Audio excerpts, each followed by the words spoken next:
इटावा की घटना ने जातिगत रंग ले लिया है और जातिगत जो राजनीति है वो पिछले एक हफ्ते से उत्तर प्रदेश की सियासत में देखने को मिल रही है। और अब जो ब्राह्मणों से जुड़े हुए जो संगठन हैं वो भी इस घटना से अपने आप को खुद को जोड़ते हुए और इस लड़ाई में कूद चुके हैं। जो परशुराम सेना है उसके राष्ट्रीय अध्यक्ष हमारे साथ हैं। विमल जी, इटावा की जो घटना हुई, पुलिस अपना काम कर रही है, पर ये राजनीति जो हो रही है, आप लोग भी इसमें कूद आए हैं, क्या आपका क्या पक्ष है, आप क्या चाहते हैं, क्या मांग? देखिए, मैं इसमें कूदा नहीं। अगर मुझे कूदना होता तो मैं आह्वान करता कि इटावा के अंदर ब्राह्मण कूच करे। हमने वो आह्वान नहीं किया। मैंने प्रेस कॉन्फ्रेंस बुलाई है, प्रेस वार्ता बुलाई है इस बात के अंदर कि इस देश के अंदर जो घोर जातिवाद की राजनीति करने वाली राजनीतिक पार्टियां हैं वो ब्राह्मणों के साथ खिलवाड़ न करें।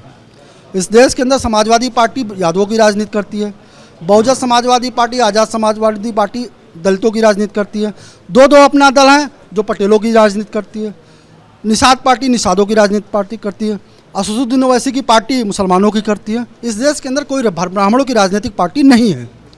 और इस देश के लोग जो ब्राह्मणों को टारगेट कर रहे हैं, जो मनुस्मृति की बात कर रहे हैं, मनुवाद की बात कर रहे हैं, जब ये देश उनके द्वारा लेकर चलने वाले, घर घर घूमने वाले संविधान से चल रहा है, न तो भगवत गीता से चल रहा है, न वो वाल्मीकि रामायण से चल रहा है, न रामचरितमानस की वर्ण व्यवस्था से चल रहा है, वो जो संविधान में जाति व्यवस्था दी गई है उससे चल रहा है, तो ब्राह्मणों को टारगेट क्यों कर रहे हैं? ब्राह्मणों के ऊपर आक्रमण क्यों कर रहे हैं?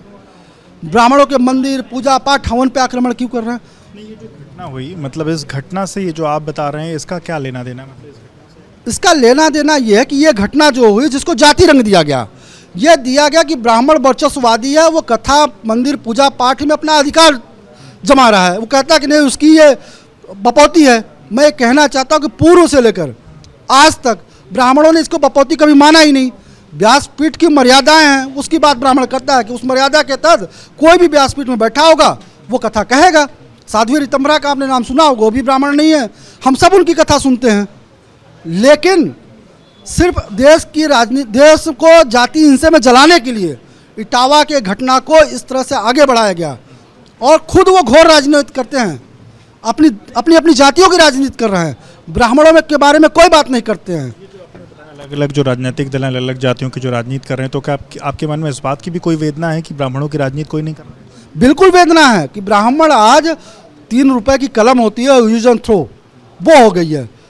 आप देखिए कि सबके राजनीतिक पार्टियों में अगल बगल ब्राह्मण बैठते हैं सीना चाड़ करके, और वो धृतराष्ट्र की तरह धृतराष्ट्र के दरबार में दरबारी बनकर बैठते हैं। आप जैसे धृतराष्ट्र का दरबार था, उसमें देखिए कि कर्ण भी बैठते थे, भीष्म पितामह भी बैठते थे, द्रोणाचार्य भी बैठते थे, कृपाचार्य भी बैठते थे, सारे लोग बैठते थे। तो बड़े ज्ञानी थे और ये जानते थे कि लड़ाई जो है ये अन्याय कर रहा है धृतराष्ट्र, लेकिन वो बोलते नहीं थे।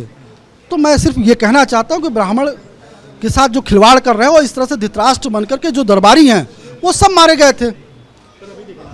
उत्तर प्रदेश की अभी की मौजूदा सरकार देखें, ब्रजेश पाठक डिप्टी सीएम है, बसपा की सरकार में सतीश चंद्र मिश्रा, इसके अलावा समाजवादी पार्टी की सरकार में माता प्रसाद पांडे, तो ये तमाम जो लोग हैं ब्राह्मणों की जो कहीं। मैं उत्तर प्रदेश की बात करूँ तो पिछले 30-35 साल से मुझे नहीं पता कि उत्तर प्रदेश में ब्राह्मणों की संख्या 17-18% है, और कोई भी पार्टी ब्राह्मणों को चीफ मिनिस्टर नहीं बनाया है उत्तर प्रदेश के अंदर। ठीक है, इस देश के अंदर पावर सेंटर देखिए, पीएम सीएम डीएम, तीन ही की पावर सेंटर होती है। या तो प्रधानमंत्री के पास देश में पावर है, मुख्यमंत्री के पास प्रदेश में पावर है, और जिलाधिकारी के पास जिले में पावर है। न इस देश का प्रधानमंत्री ब्राह्मण है, न इस प्रदेश का मुख्यमंत्री ब्राह्मण है, लेकिन जातिवाद का रंग किसको रंगते हैं? ब्राह्मण को रंगते हैं।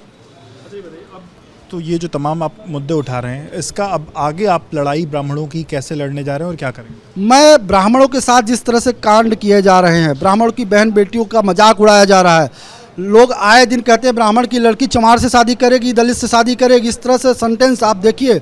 आजकल एक गाना चला हुआ कि ब्राह्मण चमार के सार लागे, पूरे सोशल मीडिया में मिलियन व्यूज़ आ रहे हैं। इस तरह से लगातार ब्राह्मणों को अपमानित करने का चारों तरफ से आक्रमण किए जा रहे हैं।